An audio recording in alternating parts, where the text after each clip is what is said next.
the voice of truth, so listen to it. Today, the President Panay administration issued orders to shut down the international gambling establishment Panau Falls Casino.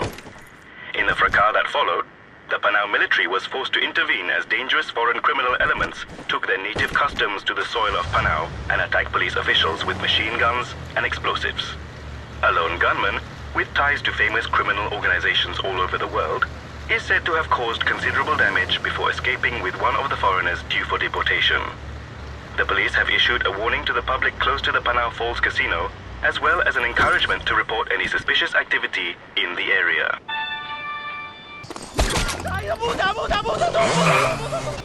There is no need for alarm, citizens. Please stay indoors. For the duration of the day, we will now play a selection of soothing music in honor of our great president, Pandak Panay.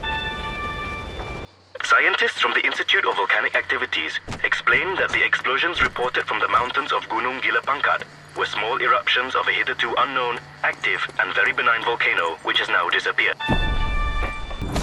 We are happy to report that the outbursts of violence which were reported from around the Rajang River marshes earlier today turned out to be nothing more dramatic than a military training drill. The officers in charge of the Panau National Guard take full responsibility for not informing the public beforehand. Reports from the Emas Hitam oil refinery, where so much of Panau's gasoline is refined from crude Bruneian sludge, suffered a series of terrible accidents and multiple fatalities today. Reports of gunshots from the area are, however, dismissed by police spokespersons as mere hearsay. There has been no organized crime takeover in the area. Government troops today reported that they successfully hunted down and defeated a cell of the White Tiger Gang, who allegedly were hiding deep in the Lautan Lama Desert.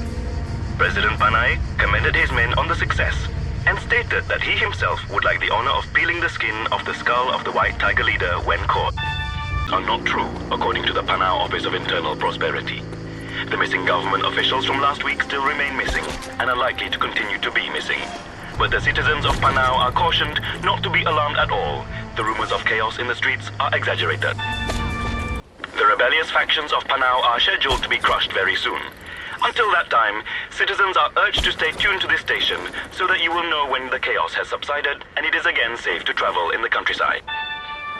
Just in, reports that the renowned floating gentleman's lounge, the Mile High Club, was almost destroyed today in a terrible accident. Hundreds of Panau's most respected businessmen and entertainers are said to have been on board when the giant blimp was saved from destruction by a handful of brave Panauan Secret Servicemen.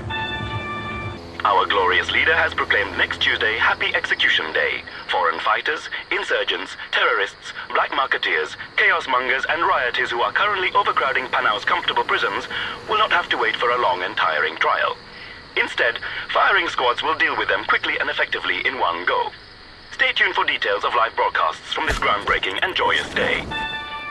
Foreign criminal elements have once again attacked and destroyed millions of dollars worth of government property.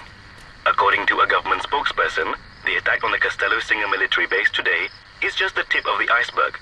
While maintaining that the attackers were driven off and defeated by the glorious Panauan military, the citizens of Panau are ordered to be ever vigilant and report any suspicious activities in their community. The Panau Tourist Office has denied reports that massacres, chaos and factional fighting have affected the tourist industry this year. Tourist deaths this month reached 750, but ministers played down the figures, saying that the sinking of the cruise liner Happy Days distorted the figures. An average mortality rate of 50 tourists a month is quite acceptable in this day and age, our glorious leader confirmed.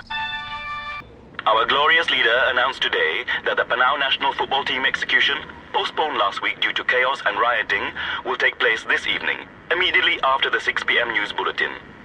Viewers will remember that the team's unforgivable failure in the first round of the Asia Cup was used by foreign terrorists as an excuse for blowing up bridges around the capital. In order to stop further such terrorist activity, all other national sporting teams will also be executed in the coming weeks. Riots in the southern city of Kuala Merah have been quashed by our glorious police and armed forces. Traitors to the great nation of Panau have been arrested and are undergoing interrogation in the capital.